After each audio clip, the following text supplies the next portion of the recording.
नमस्कार साथियों, बहुत बहुत स्वागत और अभिनंदन है आप सबका इस हिंदी बस चैनल पे। तो साथियों, आशा करते हैं आप लोग अपनी तैयारी को बहुत अच्छे से करने में जुटे हुए हैं। तो उस तैयारी को थोड़ा और अच्छा बनाते हुए यहाँ पे प्रश्नों को लेकर के हम उपस्थित हैं। जो पिछला पिछला जो जीआईसी का पेपर हमने आप लोगों को करवाया था उसी का ये दूसरा भाग है। तो यहाँ पे पहला प्रश्न लेते हैं कि दिवस का अवसान समीप था, गगन था कुछ लोहित हो चला, तरु शिखा पर थी अब गरजती कमलिनी कुल वल्लभ की प्रभा। इस कविता में छंद, तो ये कविता जो है इसमें छंद पूछा जा रहा है कि कौन सा है, वंशस्थ है, द्रुत विलंबित है, दुर्मिल है या फिर वसंतिल का है। तो यहाँ पे आपका आंसर जो सही हो जाएगा यहाँ पे हो जाता है कौन सा, द्रुत विलंबित हो जाएगा। यहाँ पे ये द्रुत विलंबित इस समय परीक्षा में इस प्रकार पूछा जा रहा है कि जैसे एकदम बिल्कुल समझ लीजिए इसे प्रचलन सा हो गया हो इसका, तो इसे एकदम बिल्कुल अच्छे से कंठस्थ कर लेना। और हमने इसको पढ़ाया भी है कि द्रुत विलंबित माह नभो भरो, इसका सूत्र है। ऐसे ही इसको यहाँ पे वीडियो पड़ा भी है इसका द्रुत विलंबित का, तो आप लोग इसको याद कर लेना। और ये प्रश्न हो सकता है कि अब की बार फिर पूछा जाए।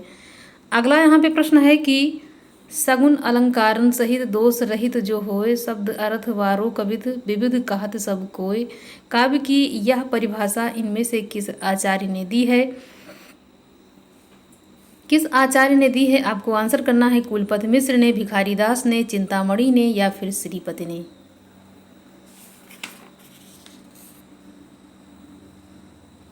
यहाँ पे आपका आंसर हो जाएगा कौन सा, सी हो जाता है, चिंतामणि की ये परिभाषा यहाँ पे हो जाती है। अगला यहाँ पे है भरत के रस सूत्र में निहित संयोग का अर्थ भोज भोजक भाव तथा निष्पत्ति का अर्थ मुक्ति, अस्वाद की स्थापना किस व्याख्याकार ने की है? यहाँ पे भट्ट लोल्लट हैं, श्री शंकुक हैं, अभिनव गुप्त हैं या फिर भट्ट नायक हैं।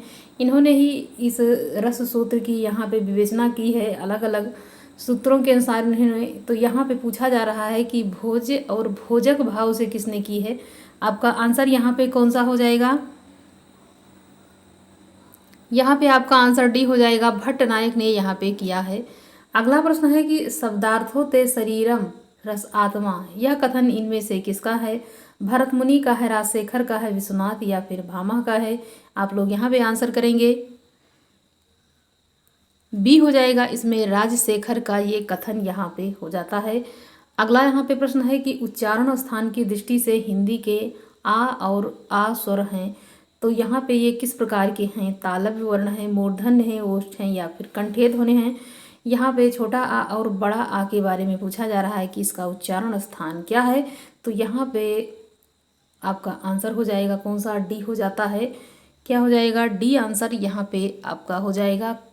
तो ये कंठीय वर्ण यहाँ पे हो जाएंगे। अगला यहाँ पे प्रश्न है कि केंद्रीय हिंदी निदेशालय ने हिंदी की मानक वर्णमाला में मूलतः कितने स्वर और कितने व्यंजन ध्वनियों को स्थान दिया है? 12 और 36 हैं, 12 और 35 हैं, 11 और 35 हैं या फिर 11 और 36 हैं? केंद्रीय हिंदी नेशनल जो मानक वर्णमाला जो है उसके अनुसार यहाँ पे पूछा जा रहा है। तो यहाँ पे आप आंसर करेंगे, यहाँ पे 11 और 35 आपका आंसर हो जाएगा, बिल्कुल ही सही। 11 और 35, 11 स्वर होते हैं और व्यंजन यहाँ पे 35 होते हैं केंद्रीय हिंदी निदेशालय द्वारा। अगला यहाँ पे है अचार शब्द इनमें से किस भाषा से आया है? अंग्रेजी से है, पुर्तगाली से, फ्रेंच से या फिर डच से है? तो अचार शब्द को आपको बताना है कि ये किस भाषा से है। बी हो जाता है, इसमें ये पुर्तगाली भाषा से आया है। किससे आया है? पुर्तगाली भाषा से आया है अचार शब्द। पश्चिमी हिंदी की उत्पत्ति इसमें से किस अपभ्रंश से हुई है? सौरसेनी से है, पैशाची से, मगधी से या फिर अर्ध मगधी से है?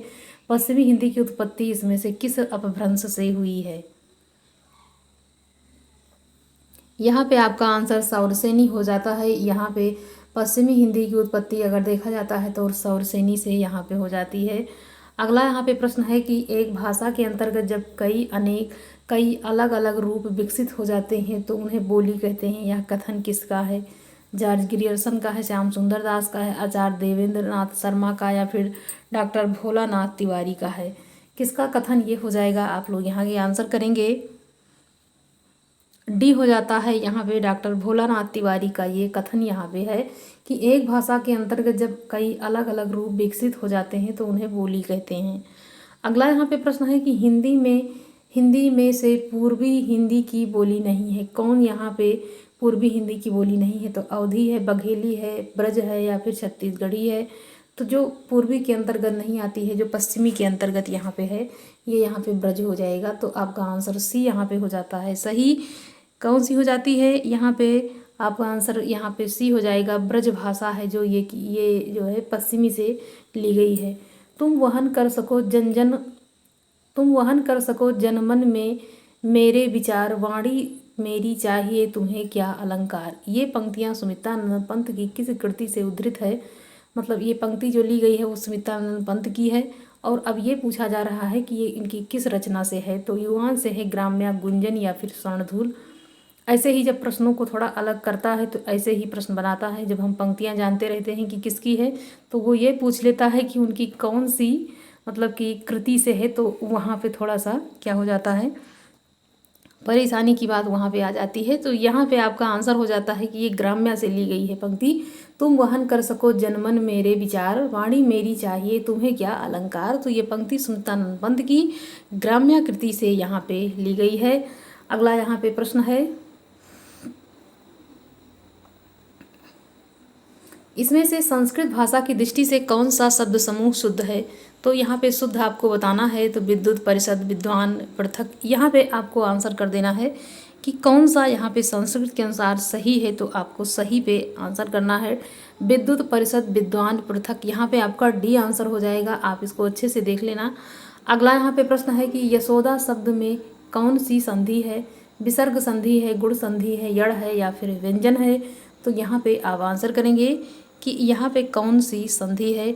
यहाँ पे संधि आपको बताना है कि कौन सी संधि। यहाँ पे विसर्ग संधि यहाँ पे आपका सही जवाब हो जाता है। विसर्ग संधि यहाँ पे हो जाएगी। मुट्ठी गर्म करना मुहावरे का सही अर्थ क्या है? आग से तपना है, बहुत अधिक पीटना है, घूस लेना है, बहुत यहाँ पे सस्ता होना है। तो मुट्ठी गर्म करने का मतलब यहाँ पे आप लोग समझ रहे होंगे, यहाँ पे घूस लेना हो जाता है। अगला यहाँ पे प्रश्न है कि निम्नलिखित में से शुद्ध वाक्य है? या असली गाय का घी है, यहाँ शत्रुओं से खतरा है, अश्वमेध का घोड़ा पकड़ा गया। इस प्रकार यहाँ अनेक प्रकार के आविष्कार हुए हैं। आप लोग आंसर करेंगे इसमें कौन सा सही है। यहाँ पे आपका आंसर हो जाएगा कि यहाँ शत्रु से खतरा है, ये आपका सही जवाब हो जाता है। अगला है मैंने आम खाया है, यह वाक्य किस काल को प्रदर्शित करता है? भूतकाल को, भविष्य काल को, वर्तमान को या इनमें से कोई नहीं। आप लोग यहाँ पे आंसर करेंगे कि इसमें कौन सा सही जवाब है। भूतकाल को यहाँ पे ये जो है प्रदर्शित कर रहा है। तो आप यहाँ पे देख रहे होंगे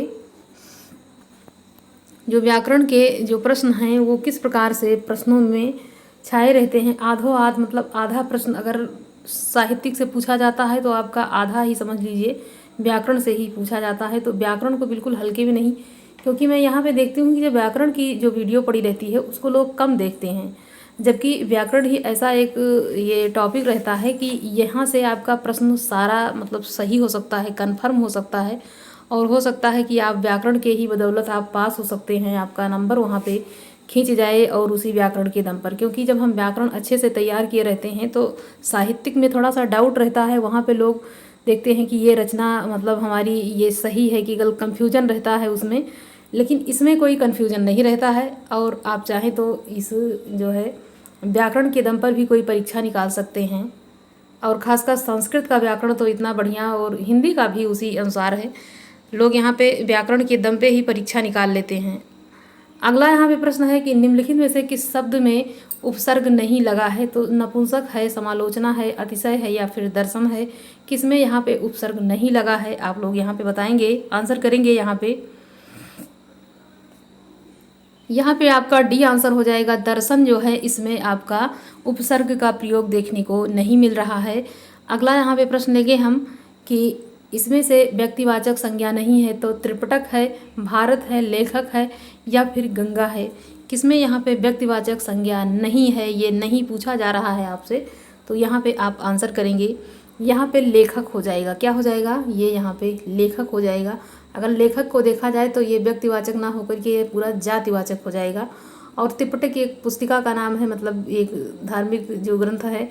उसके बाद भारत यहाँ देश का नाम, गंगा यहाँ पे, तो ये सब व्यक्तिवाचक यहाँ पे हो जाएगा। अगला यहाँ पे है पंडित का पर्यायवाची शब्द नहीं है, कोविद है, दामिनी है, बुद्ध है या फिर प्राज्ञ है। नहीं है यहाँ पे पूछा जा रहा है आपसे कि कौन सा पंडित का पर्यायवाची शब्द यहाँ पे नहीं है, तो आपको बताना है। दामिनी यहाँ पे जो है ये आपका हो जाएगा बी, यहाँ पे आपका सही जवाब हो जाता है। ये दामिनी बिजली को कहा जाता है। अगला यहाँ पे है निम्नलिखित में से सामाजिक शब्द और समास के नाम का एक युग्म यहाँ पे गलत है। जो गलत है उसे आपको यहाँ पे आंसर करना है कि कौन इसमें गलत है। यहाँ पे उपकृष्णम है, तत्पुरुष है, महादेव में कर्मधारय है, पुष्पधन्वा यहाँ पे बहुव्रीहि, सुख वकम में द्वंद्व है। यहाँ पे आपको बताना है कि कौन सा समास यहाँ पे गलत है। आंसर आपका यहाँ पे ए हो जाएगा, क्योंकि यहाँ पे तत्पुरुष समास ना हो करके यहाँ पे अव्ययी भाव समास हो जाएगा। अगला यहाँ पे प्रश्न है लड़के ने रमेश को मारा। इस वाक्य में लड़के क्या है? एक वचन है, बहुवचन है, द्विवचन है या फिर बहुवचन तथा एक वचन, बहुवचन, एक वचन और बहुवचन दोनों में है। तो यहाँ पे आप बताएंगे कौन सा यहाँ पे हो जाएगा। एक वचन यहाँ पे हो जाएगा। आपका सही जवाब क्या हो जाएगा? एक वचन यहाँ पे हो जाता है, ए यहाँ पे सही हो जाएगा। अगला है इसमें से सफल शब्द का विलोम नहीं है, असफल, विफल, कुफल या फिर निष्फल। तो यहाँ पे आपको बताना है कि कौन सा सही है। इसमें कुफल जो है ये नहीं हो जाएगा। यहाँ पे असफल, विफल और निष्फल हो जाता है, लेकिन कुफल नहीं होता है। तो अगला यहाँ पे प्रश्न है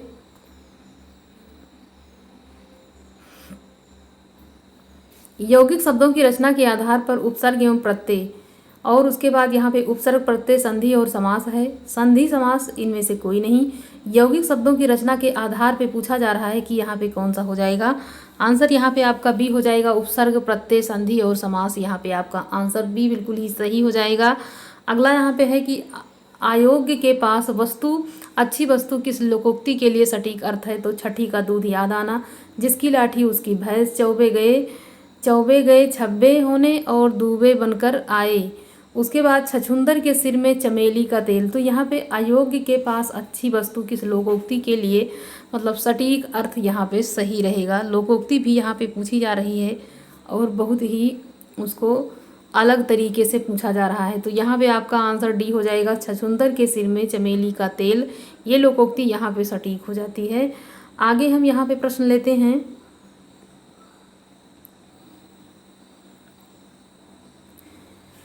परित्यक्ता शब्द इसमें से किस वाक्यांश के लिए प्रयुक्त हुआ है? तो जिस स्त्री के पुत्र पति हों, वह स्त्री जिसका पति मर गया हो, वह स्त्री जो पति द्वारा छोड़ दी गई हो, वह स्त्री जो पर पुरुष से प्रेम करती हो। परित्यक्ता किसे कहा जाता है? यहाँ पे आपको बताना है कि यहाँ पे कौन सा सही हो जाता है। वह स्त्री जो पति द्वारा छोड़ दी गई हो उसको कहते हैं परित्यक्ता। यहाँ पे सी हो जाता है। अगला यहाँ पे प्रश्न है कि इसमें से भाववाचक संज्ञा है, अमीर है, गरीब है, भिक्षुक है यहाँ पे या फिर आमिर है। तो आपका आंसर यहाँ पे कौन सा हो जाएगा? डी हो जाता है, आमिर। यहाँ पे इसमें भाववाचक संज्ञा है, पूछा जा रहा है। तो यहाँ पे आपका आंसर जो है थोड़ा कन्फ्यूजन वाला है।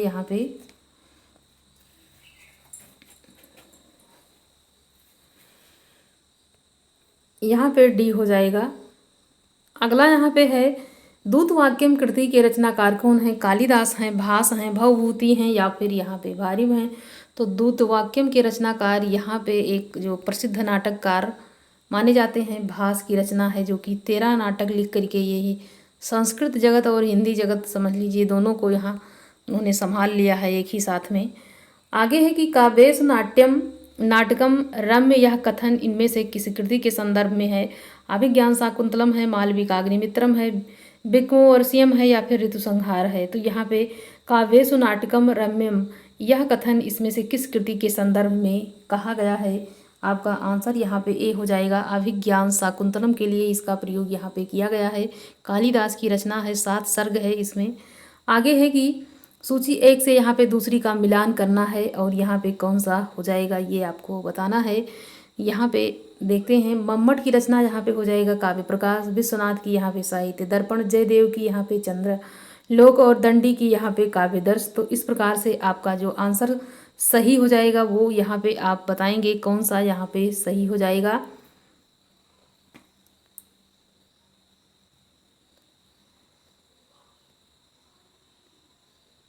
यहाँ पे आपका आंसर सी हो जाता है, बिल्कुल ही सही। अगला यहाँ पे प्रश्न है निम्नलिखित में से कथनों का यहाँ पे कोड, जो कि जीआईसी पेपर में अक्सर आप लोग देखते होंगे कि इस प्रकार के प्रश्न वहाँ पे देखने को मिलते हैं। निम्नलिखित कथनों में से एक स्थापना ए और दूसरा तर्क यहाँ पे आर है। कोड में दिए गए विकल्पों में सही विकल्प का चयन कीजिए। इस प्रकार के प्रश्न आप वहाँ पे भी देखते होंगे जब हम सीटेट का पेपर देते हैं तो वहाँ पे भी इस प्रकार के प्रश्न देखने को मिलते हैं, थोड़ा लंबे लंबे कथन वाक्य वाले प्रश्न। तो यहाँ पे है कि इस विकल्प का चयन करना है। स्थापना यहाँ पे भारत का नाट्यशास्त्र विविध ललित कलाओं का एकत्र सम्मेलन है। और उसके बाद और आर है क्योंकि यह ग्रंथ भाषा शास्त्र, अलंकार शास्त्र तथा नाट्य शास्त्र कई दृष्टियों से महत्वपूर्ण है। तो यहाँ पे सही है कि ए सही है और यहाँ पे आर गलत है, ए गलत है और यहाँ पे आर सही है, या फिर यहाँ पे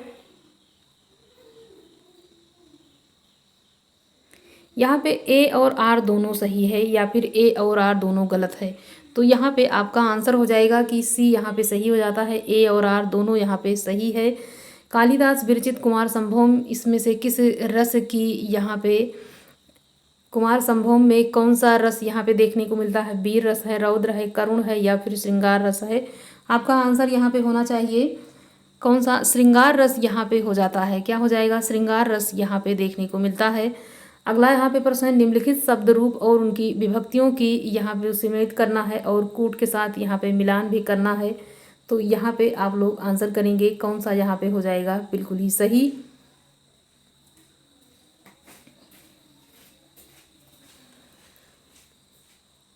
यहाँ पे आपका आंसर जो सही हो जाता है, आप लोग इसको मिलाना थोड़ा सा कोई ज़्यादा बहुत कठिन नहीं है। तो यहाँ पे आपका आंसर जो हो जाएगा वो यहाँ पे हो जाता है बी, यहाँ पे सही हो जाएगा। अगला यहाँ पे प्रश्न है निम्नलिखित में से किस शब्द में पंचमी तत्पुरुष समास है? देश हितम है, स्वर्गपतिता है, ग्रामपगता है, वाक्य बटु है। तो यहाँ पे आपका आंसर जो सही हो जाता है वो इसमें हो जाता है कौन सा? बी हो जाएगा, स्वर्गपतिता। यहाँ पे आपका आंसर सही हो जाएगा। अगला है अव्यय शब्द, यहाँ अव्यय शब्द का संधि विच्छेद यहाँ पे होगा अन प्लस वय है, अनु या फिर अय, यहाँ अनु या फिर अय, तो या फिर अनु या फिर वय। यहाँ पे आपका आंसर जो सही हो जाएगा वो इसमें हो जाता है सी, बिल्कुल ही सही। यहाँ पे अनु प्लस आया है यहाँ पे हो जाएगा। अगला है निम्नलिखित में से किस शब्द में तद्धित प्रत्यय का प्रयोग हुआ है? पूज्य है, करणीय है, पाठक या फिर वासुदेव। तो यहाँ पे आपका आंसर हो जाएगा कौन सा? डी हो जाएगा, वासुदेव आपका सही जवाब हो जाता है। अगला है कि गंगा है, गंगा हिमालय से निकलती है, इस वाक्य का संस्कृत पे अनुवाद कौन सा होगा? गंगा हिमालयात् प्रभवति, गंगा हिमालयो प्रभवन्ति, गंगा हिमालयम प्रभवति, गंगा हिमालयन प्रभवति। तो यहाँ पे आपका आंसर हो जाएगा ए, गंगा हिमालयात् प्रभवति, यहाँ पे आपका आंसर हो जाता है। अगला यहाँ पे है पाधातु लट लकार उत्तम पुरुष बहुवचन का रूप क्या हो जाएगा? पिबंति है, पिबता है, पिबता है या फिर पिबामी। तो यहाँ पे आपका आंसर जो सही हो जाता है वो इसमें हो जाता है डी, बिल्कुल ही सही यहाँ पे हो जाता है। तो साथियों यहाँ पे पूरे 80 प्रश्नों को यहाँ पे आप लोगों के सामने प्रस्तुत किया गया। तो यहाँ से आप अपनी तैयारी को अच्छे से करिए और इस जो है प्रैक्टिस सेट नहीं है, ये समझ लीजिए जीआईसी का पेपर है। तो आप लोग इसको ज़्यादा से ज़्यादा लोगों तक पहुँचाइए, इसको ज़्यादा से ज़्यादा शेयर कीजिए ताकि ये जो है सबकी परीक्षा में थोड़ा सा हेल्पफुल साबित हो। साथियों धन्यवाद, मिलते हैं अगले वीडियो में। तब तक आप लोग अपनी पढ़ाई को अच्छे से करते रहिए।